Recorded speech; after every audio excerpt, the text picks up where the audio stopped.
Chandrakona road ডাকাতির ঘটনায় নতুন মোড় পুলিশের তদন্ত শুরু হয়েছিল স্কুটি চুরিকে ঘিরে।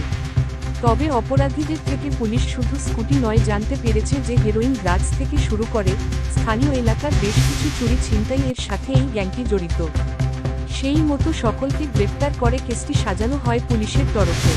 সুখদেব বিশ্বাসের থেকে জেরা করে পুলিশ জানতে পেরেছে যে স্থানীয় এলাকার একটি চুরির ঘটনায় সকল সোনা স্বর্ণ ব্যবসায়ী স্বপন দাসকে সুখদেব বিশ্বাস বিক্রি করেছে। সেই মতো স্বপন দাসকেও আটক করা হয়। সেই মতো তাদের আজ বরপেটা আদালতে পেশ করে। পুলিশি রিমান্ড চাওয়া হলে পুলিশের আবেদন মঞ্জুর হয়েছে। পুলিশ ঘটনাটি তদন্ত করে দেখছে এই ঘটনায় আরও কেউ জড়িত কিনা। তবে চন্দ্রকোনা রোডের ডাকাতির ঘটনায় পুলিশের কাজকর্ম ভূমিকা যথেষ্ট প্রশংসা কুড়িয়েছে এলাকায়। স্থানীয় এলাকায় অনেকের অভিমত, পুলিশের ভালো কাজগুলো প্রায়শই সাধারণ মানুষ এবং গণমাধ্যমের নজরে আসে না।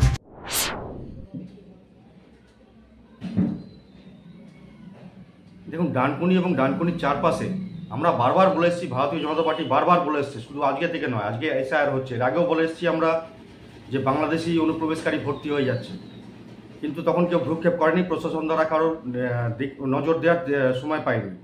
আজকে এসআইআর হওয়ার ফলে এগুলো ধরা পড়ছে আস্তে আস্তে। আর এই নাদিম নামে যাকে ধরা হয়েছে, অত্যন্ত নিন্দনীয় ঘটনা যে মৃত ভোটারের এসআইআর ফর্ম নিয়েও, তার ভোটার কার্ড নিয়েও এখন একরকম জালিয়াতি চলছে।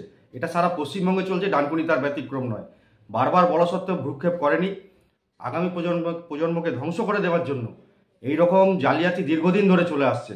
আজকে বলছে 15 বছর আগে, 15 বছর আগে এই তৃণমূল সরকার ছিল না, তখন যে সরকার ছিল তারাও করেছে, এবং বর্তমানে ভোট ব্যাংক হিসেবে ব্যবহার করে আসছে এই তৃণমূল সরকার, যে রাজত্ব করে আসছে এতদিন ধরে। সুতরাং এদের ভোট ব্যাংক আস্তে আস্তে ভেঙে যাচ্ছে বলে এরা এইরকম কাজ করে চলেছে। মৃত ভোটারের ছবিও বাদ যাচ্ছে না, মৃত ভোটারের এসআইআর ফর্মও বাদ যাচ্ছে না, সবই এরা টাকার বিনিময়ে এদিক ওদিক করে ফেলছে। তবে নাদিম একটি মাত্র নিদর্শন। এরকম প্রচুর জুড়ি ডানকুনি এবং তার চারপাশে হয়ে রয়েছে দীর্ঘদিন ধরে, যেগুলোকে অবিলম্বে উচ্ছেদ না করতে পারলে আমাদের জন্য অত্যন্ত খারাপ ভবিষ্যৎ। কিন্তু যখন তাদের এই ভালো কাজগুলো তুলে ধরা হয়, তখন তা পুলিশ বাহিনীর প্রতি জনগণের আস্থা বাড়াতে সাহায্য করে।